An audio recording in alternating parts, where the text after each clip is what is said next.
Hello friends, welcome to Kiroshan nursing academy. मैं शशांक एक और नई वीडियो लेकर हाजिर हो चुका हूं आपके सामने। आज बात करेंगे कार्डियोवैस्कुलर डिसऑर्डर्स की और सबसे important topic coronary artery disease से रिलेटेड बात करेंगे। तो आइए देखते हैं आज का वीडियो कोरोनरी आर्टरी डिजीज़ से रिलेटेड। तो कोरोनरी आर्टरी डिजीज़ क्या होता है, किसको बोलते हैं, वो देख लेते हैं। अ कंप्लीट और partial obstruction in coronary arteries, मतलब कोरोनरी आर्टरीज में या तो पार्शियली या कम्प्लीटली ऑब्स्ट्रक्शन हो जाती है, जिसकी वजह से जो ब्लड फ्लो है वो प्रॉपरली नहीं जा पाता और हार्ट जो है वो ज़्यादा ऑक्सीजन की डिमांड करता है। मतलब सिंपल है, मैं आपको बता देता हूँ। फॉर एग्जांपल सपोज ये कोई ब्लड वेसल है, ये एक ब्लड वेसल है। अगर इस ब्लड वेसल में कोई ब्लॉकेज आ जाएगी या कुछ क्लॉटिंग आ जाएगी तो ऑब्वियस है कि जो सपोज ये क्लॉटिंग आ गई तो जो ब्लड पहले फ्लो कर रहा था जिस फ्लो रेट से, जिस प्रेशर से, वो नैरोइंग होने की वजह से या पार्शियली ऑब्स्ट्रक्शन होने की वजह से जो प्रेशर है वो तो बढ़ेगा ही बढ़ेगा, और जो जितनी ऑक्सीजन डिमांड थी हार्ट की वो और ज़्यादा इंक्रीज हो जाएगी। मतलब ऑक्सीजन डिमांड बढ़ने से हार्ट में प्रॉब्लम्स होनी शुरू हो जाएंगी, चेस्ट पेन कंप्लेंट हो सकता है और हाइपरटेंशन हो सकता है इसकी वजह से। तो बेसिकली जो डेफिनेशन है, basic definition coronary artery disease की वो यही है कि अ कंप्लीट और partial obstruction in coronary arteries. Coronary artery syndrome किसको बोलते हैं?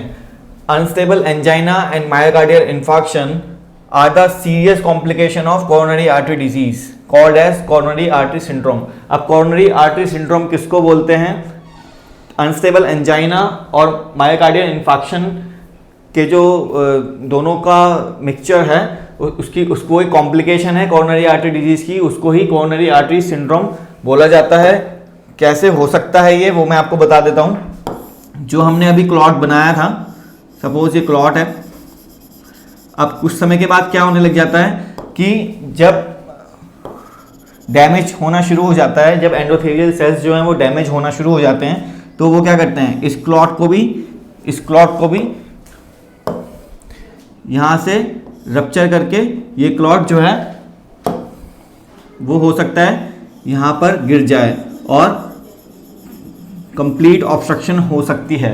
सपोज ये यहाँ से गिर के ऐसे गिर जाए तो वेसल की जो है कंप्लीट ऑब्स्ट्रक्शन हो सकती है, जिसकी वजह से अनस्टेबल एंजाइना और इन्फार्क्शन जो कार्डियक मसल है उसमें देखने को मिल सकता है। तो ये कॉम्प्लिकेशन हो सकती है कोरोनरी आर्टरी डिजीज की। ठीक है फ्रेंड्स, इसके जो रिस्क फैक्टर्स हैं उस पर चलते हैं। रिस्क फैक्टर्स में दो तरह के रिस्क फैक्टर्स हैं, मॉडिफाइबल, नॉन मॉडिफाइबल। तो मॉडिफाइबल और नॉन मॉडिफाइबल की क्या बात है ये? तो मॉडिफाइबल मतलब हम उस जो रिस्क फैक्टर्स हैं उनको हम जान करके मॉडिफाई कर सकते हैं, और नॉन मॉडिफाइबल मतलब कि वो परमानेंट हैं, उनको हम चेंज नहीं कर सकते, उनको हम मॉडिफाई नहीं कर सकते, उनको नॉन मॉडिफाइबल फैक्टर्स बोला जाता है। तो देख लेते हैं मॉडिफाइबल फैक्टर्स, नॉन मॉडिफाइबल जो फैक्टर्स हैं वो कौन कौन से होते हैं। Non modifiable factors, family history of CAD.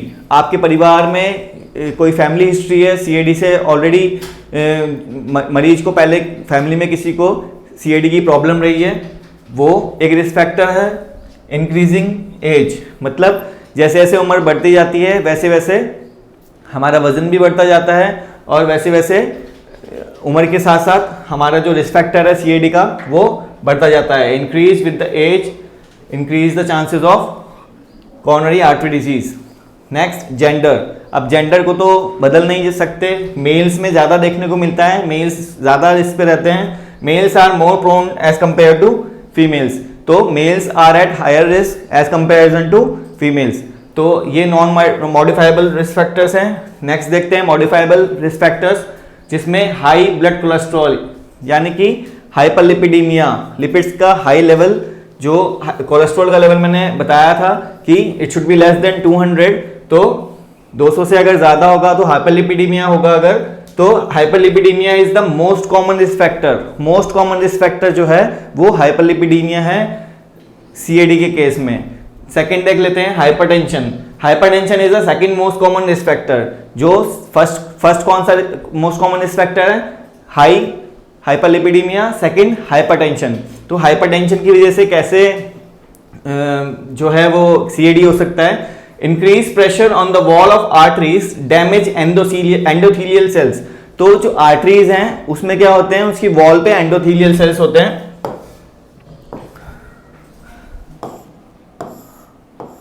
Endothelial cells को डैमेज करता है, वो रप्चर करता है और क्या करता है, यहां पर गैप मेंटेन कर लेता है। तो जब रप्चर हो गया, यहाँ पे गैप हो गया, और गैप होने की वजह से क्या होता है, यहाँ पे जो है वो प्लेक या फैट जो है वो यहाँ पे डिपॉजिट होना शुरू हो जाता है। और जब एक बार डिपॉजिट होने लगता है तो फिर इंक्रीज हो जाता है ना, साइज उसका इंक्रीज होने लगता है और अल्टीमेटली वो वेसल को जो है पार्शली या परमानेंटली ब्लॉक कर सकता है। तो यही हाइपरटेंशन जो है वो second most common risk factor क्यों है। Increase pressure on the wall of the arteries damage endothelial cells which create gap and attract fat molecules and formation of blood clots, जिसको हम क्या बोलते हैं, एथेरोमा बोलते हैं। Formation of blood clots in combination with fat molecules, उसको क्या बोला जाता है, atheroma. Combined fat lipids and cholesterol, उसको एथेरोमा बोला जाता है। एक चीज मैं आपको बता देता हूं, एथेरोस्क्लेरोसिस, एथेरोस्क्लेरोसिस किसको बोलते हैं, बेसिकली प्लेक फॉर्मेशन हो जाती है या फिर एथेरोमा फॉर्मेशन या डिपोजिशन ऑफ फैट मॉलिक्यूल या लिपिड मॉलिक्यूल, उसको क्या बोला जाता है, एथेरोस्क्लेरोसिस, जिसकी वजह से ही कोरोनरी आर्टरी डिजीज होने के पूरे चांसेस होते हैं। नेक्स्ट जो है, नेक्स्ट देख लेते हैं, next risk factor cigarette smoking and tobacco use. तो सिगरेट स्मोकिंग, बेसिकली जो टबैको है, टबैको जो लोग तंबाकू का सेवन करते हैं उसमें क्या प्रेजेंट होता है, निकोटीन प्रेजेंट होता है। तो it is the third most common risk factor, third most common risk factor है सिगरेट स्मोकिंग और टबैको यूज जो है वो थर्ड रिस्क फैक्टर है मोस्ट कॉमन। और it contain nicotine that decrease oestrogen and release catecholamines. तो इसकी वजह से क्या होता है, ईस्ट्रोजन और कैटेकोलामाइंस, एस्ट्रोजन का लेवल कम हो जाता है और क्या रिलीज करता है वो, कैटेकोलामाइंस, जिसकी वजह से जो प्लेटलेट एडेशन है वो बढ़ जाता है और वेजोकॉन्स्ट्रिक्शन होने के पूरे चांसेस रहते हैं। और वेजोकॉन्स्ट्रिक्शन होगी तो हाइपरटेंशन होगा, हाइपरटेंशन होगा तो damage to the endothelial cells of the arteries which can cause gap and can give invitation to deposit fat molecule into that gap, और जिसकी वजह से एथेरोमा बन जाएगा और जो वेसल का साइज है उसकी ब्लॉकेज हो जाएगी। ठीक है, तो आगे बढ़ते हैं फ्रेंड्स। नेक्स्ट जो रिस्क फैक्टर है वो है डायबिटीज मेलाइटस। डायबिटीज मेलाइटस की वजह से क्या होता है, it makes blood more viscous and thick which can make clot formation. तो ब्लड की कंसिस्टेंसी को थिक कर देता है और ज्यादा विस्कस कर देता है, जिसकी वजह से क्या है, क्लॉट फॉर्मेशन होने के बहुत चांसेस बढ़ जाते हैं। Arteries damage by damaging endothelial cells. Next, lack of oestrogen in women. Physical activity, physical activity क्या करेगा, leads to decrease metabolism of fat. Physical activity जितनी कम होगी उतना ही फैट का जो मेटाबॉलिज्म है वो और कम होएगा, जिसकी वजह से हाइपरलिपिडेमिया होगा, और हाइपरलिपिडेमिया आपको पता है मोस्ट कॉमन रिस्क फैक्टर है सीएडी में। नेक्स्ट होमोसिस्टीन का लेवल है वो मैं आपको बता देता हूं। तो जो नॉर्मल लेवल है होमोसिस्टीन का वो है लेस देन 12 माइक्रोमोल पर लीटर, और बॉर्डर लाइन किसको बोल सकते हैं, 12 से 15 माइक्रोमोल पर लीटर, और जो सीवियर रिस्क पे हैं, एट सीवियर रिस्क वो है मोर देन 15 माइक्रोमोल पर लीटर। तो ये होमोसिस्टीन के लेवल्स हैं।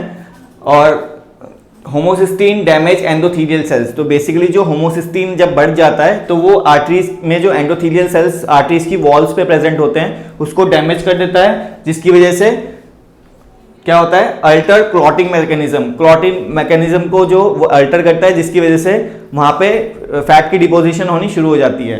ठीक है फ्रेंड्स, आगे बढ़ते हैं। नेक्स्ट है इंक्रीज, जो होमोसिस्टीन लेवल होता है उसका कैसे मैनेजमेंट कर सकते हैं वो उसके बारे में बात कर लेते हैं थोड़ी सी। विटामिन सप्लीमेंट्स की देने से ही होमोसिस्टीन के लेवल्स जो हैं वो ऑटोमेटिकली मेंटेन हो सकते हैं। Vitamin B3, niacin, nicotinic acid भी बोलते हैं इसको, विटामिन B9, फॉलिक एसिड, और विटामिन B12 साइनोकोबालामीन। ठीक है, टोबैको कंटेन निकोटीन, टोबैको में क्या होता है, निकोटीन होता है विच कॉजेज CRP, ठीक है। विटामिन B3 जो निकोटिनिक एसिड होता है is used for treatment of CAD that decrease the homocysteine levels. तो जो निकोटिनिक एसिड होता है उसको किसके लिए यूज कर सकते हैं, होमोसिस्टीन के लेवल्स को कम करने के लिए यूज कर सकते हैं निकोटिनिक एसिड या vitamin B3। Next signs symptoms की बात कर लेते हैं CAD में, ठीक है। Patient is usually asymptomatic until major artery is 50% block, मतलब कि पेशेंट तब तक एसिम्प्टोमेटिक रहता है, तब तक पेशेंट में कोई सिम्टम नहीं दिखाई देता जब तक जो है मेजर आर्टरी 50% ब्लॉक ना हो या उससे ज्यादा ब्लॉक ना हो, and major branch is 70% block, और मेजर ब्रांच जो है वो 70% या उससे ज्यादा ब्लॉक ना हो तब तक कोई सिम्टम दिखाई नहीं देता। मतलब मेजर आर्टरी 50% और मेजर ब्रांच 70% ब्लॉक ना हो तब तक कोई सिम्टम दिखाई नहीं देता। वैसे यूजुअली जो सिम्टम है वो यहाँ लिखे हुए हैं, मैं आपको बताता हूँ। सबसे पहले चेस्ट पेन, चेस्ट पेन मैंने आपको बताया कैसे हो सकता है, जब कंप्लीटली ऑब्स्ट्रक्शन हो जाएगा, जब कंप्लीट ऑब्स्ट्रक्शन हो जाएगा वेसल का जो यहाँ पे हमने बनाया था, अगर कंप्लीट ऑब्स्ट्रक्शन होना शुरू हो जाए तो ब्लड फ्लो आगे नहीं जा पाएगा, ब्लड फ्लो आगे नहीं जा पाएगा तो ऑक्सीजन डिमांड बढ़ जाएगी, और हार्ट की जब ऑक्सीजन डिमांड बढ़ जाएगी तो चेस्ट पेन होना शुरू हो जाएगा, जिसको हम अनस्टेबल एंजाइना भी बोलते हैं, ठीक है। नेक्स्ट पैल्पिटेशन, पैल्पिटेशन फील होने शुरू हो जाएंगे। मायोकार्डियल इन्फार्क्शन, अल्टीमेटली जब ऑक्सीजन डिमांड कम हो जाएगी, प्रॉपर ऑक्सीजन नहीं पहुंचेगी तो जो मायोकार्डियल टिश्यू है उसकी इन्फार्क्शन देखने को मिलेगी, हाइपोक्सिया हो सकता है और मायोकार्डियल इस्कीमिया देखने को मिल सकता है, ठीक है। नेक्स्ट जो सिम्टम है डायाफोरेसिस, एक्सेसिव स्वेटिंग होगी, ठीक है, डायाफोरेसिस देखने को मिल सकता है, ECG चेंजेस देखने को मिल सकते हैं, डिसरिथमियास देखने को मिल सकते हैं, चेस्ट हैवीनेस देखने को मिल सकती है, डिस्निया देखने को मिल सकता है। ऑक्सीजन डिमांड कम होगा तो हार्ट में तो डिस्निया हो सकता है पेशेंट को। और लास्ट है syncope, sudden loss of consciousness due to inadequate perfusion to brain. अब ब्रेन में भी जब प्रॉपर परफ्यूजन नहीं होगा, ब्रेन में जब प्रॉपर ऑक्सीजन नहीं जाएगा तो लॉस ऑफ कॉन्शियसनेस देखने को मिल सकता है, सिनकोप वगैरह अटैक जो है वो देखने को मिल सकता है, ठीक है फ्रेंड्स। आगे बढ़ते हैं।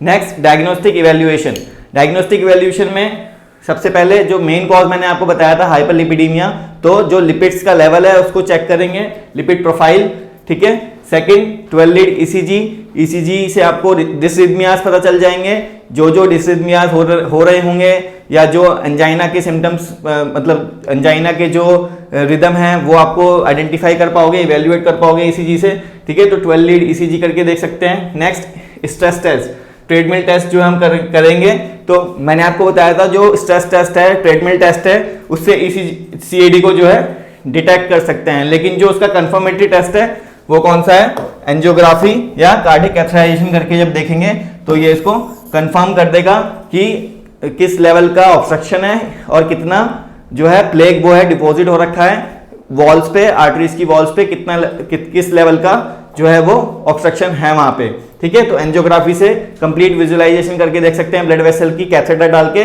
कि कितना प्लेग जो है वो डिपॉजिट हो रखा है, ठीक है फ्रेंड्स। आगे देखते हैं मेडिकल मैनेजमेंट की अगर हम बात करें तो मेडिकल मैनेजमेंट में HMG CoA रिडक्टेज इनिबिटर, मतलब कि 3-हाइड्रॉक्सी 3-मिथाइल ग्लूटेनाइल CoA रिडक्टेज इनिबिटर, ठीक है, which inhibits enzymes required for synthesis of cholesterol. तो कोलेस्ट्रॉल के सिंथेसिस में जो एंजाइम्स काम में आते हैं उनको ही ये ब्लॉक कर देगा, उनको ही इनिबिट कर देगा। HMG CoA रिडक्टेज इनिबिटर जो सिंथेसिस करते हैं कोलेस्ट्रॉल का, उन्हीं एंजाइम्स को ब्लॉक कर देगा ताकि कोलेस्ट्रॉल का जो सिंथेसिस नहीं हो पाए। तो कोलेस्ट्रॉल का सिंथेसिस नहीं होगा तो कोलेस्ट्रॉल का लेवल भी नहीं बढ़ेगा, ठीक है। तो उसका जो एग्जांपल है वो है अटोरवास्टैटिन, अटोरवास्टैटिन इसका एग्जांपल है, HMG CoA रिडक्टेज इनिबिटर 3-हाइड्रॉक्सी 3-मिथाइल ग्लूटेनाइल CoA, ठीक है।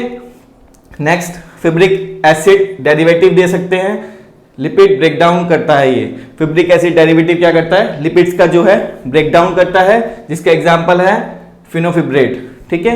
नेक्स्ट नियासिन दे सकते हैं, विटामिन B3 जो क्या करेगा, डिक्रीज करेगा होमोसिस्टीन के लेवल्स को, और होमोसिस्टीन के लेवल्स जब नीचे आ जाएंगे तो एंडोथेलियल सेल्स की डैमेज नहीं होगी, वॉल जो है आर्टरीज की वो डैमेज नहीं होगी और गैप मेंटेन नहीं होगा और डिपोजिशन भी नहीं होगी वहां पे, ठीक है। ये बात हो गई मेडिकल मैनेजमेंट की। नेक्स्ट देखते हैं सर्जिकल मैनेजमेंट। तो सर्जिकल मैनेजमेंट में क्या कर सकते हैं, क्या क्या प्रोसीजर कर सकते हैं। PTCA, percutaneous transluminous coronary angiography, percutaneous transluminal coronary angiography कर सकते हैं। मैं बताता हूं कि कैसे करते हैं उसको। कोरोनरी स्टंट सर्जरी कैसे करते हैं वो देख लेते हैं। तो जैसे ये आप देख रहे होंगे, जो प्लेग है डिपॉजिट हो रखा है, नैरोइंग हो गई है ब्लड वेसल की। तो ब्लड वेसल की जब नैरोइंग हो गई है तो स्टंट के साथ एक बैलून कैथेटराइजेशन की मदद से बैलून को इन्फ्लेट किया जाता है।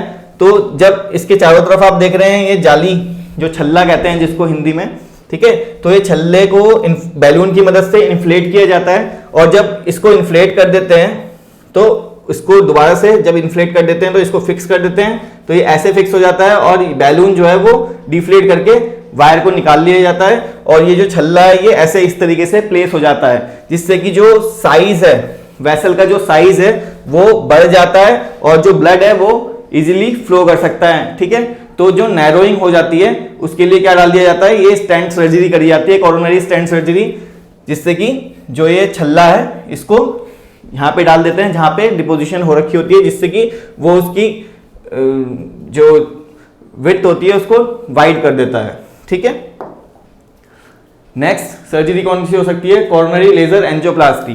तो लेजर एंजियोप्लास्टी भी कर सकते हैं। ठीक है, नेक्स्ट एथरेक्टमी, जो एथेरोमा फॉर्मेशन हो गई है, एथेरोमा प्लेग फॉर्मेशन जो हो गई है उसको रिमूव करने को बोलते हैं एथरेक्टमी। तो उसको भी रिमूव किया जा सकता है with the help of catheter. Next fifth है last CABG, coronary artery bypass grafting. तो बाईपास ग्राफ्टिंग भी कर सकते हैं, उस पर्टिकुलर पोर्शन को कट करके लाइगेशन करके ओपन हार्ट सर्जरी करके कर सकते हैं बाईपास ग्राफ्टिंग। तो CABG भी कर सकते हैं, कोरोनरी आर्टरी बाईपास ग्राफ्टिंग। तो ये था फ्रेंड्स सर्जिकल मैनेजमेंट। नेक्स्ट देख लेते हैं लाइफस्टाइल चेंजेस की वजह से कैसे हम इसको प्रिवेंट कर सकते हैं। Lifestyle changes that may be useful in coronary disease include weight control, अपना वेट कंट्रोल कर सकते हैं जिससे कि हम ओबीज ना हो, ओबीज की तरफ ना जाएं, ताकि हाइपरलिपिडीमिया से बच सकते हैं। स्मोकिंग सीजेशन, स्मोकिंग अगर करता है कोई तो उसको सीज करना है, ठीक है, उसको स्टॉप करना है ताकि निकोटीन का लेवल्स ना बढ़े और जो है एंडोथेलियल सेल्स की डैमेज को रोक सकते हैं हम। एक्सरसाइज करनी है प्रॉपर ताकि फैट डिपोजिशन ना हो हमारी बॉडी में और लिपिड्स का जो लेवल है, कोलेस्ट्रॉल का जो लेवल है वो बढ़ ना पाए। और हेल्दी डाइट लेनी है, तो लो फैट डाइट लेनी है, ठीक है, जिससे कि जो लिपिड्स का अगेन जो मेन कॉज है, मेन कॉमन कॉज जो है हाइपरलिपिडीमिया, उसको एक लेवल मेंटेन करके रखना है, बढ़ने नहीं देना है। ठीक है, तो हेल्दी डाइट लेनी है, लो फैट डाइट लेनी है, इतना ज़्यादा फैटी फूड नहीं खाना है। ठीक है, तो ये बात थी फ्रेंड्स कोरोनरी आर्टरी डिजीज से रिगार्डिंग। अगर आपको कोई भी डाउट है वीडियो में तो आप कमेंट करके पूछ सकते हैं और आप वीडियो को देखते रहिए, ऐसी पसंद करते रहिए। तब तक के लिए गुड बाय।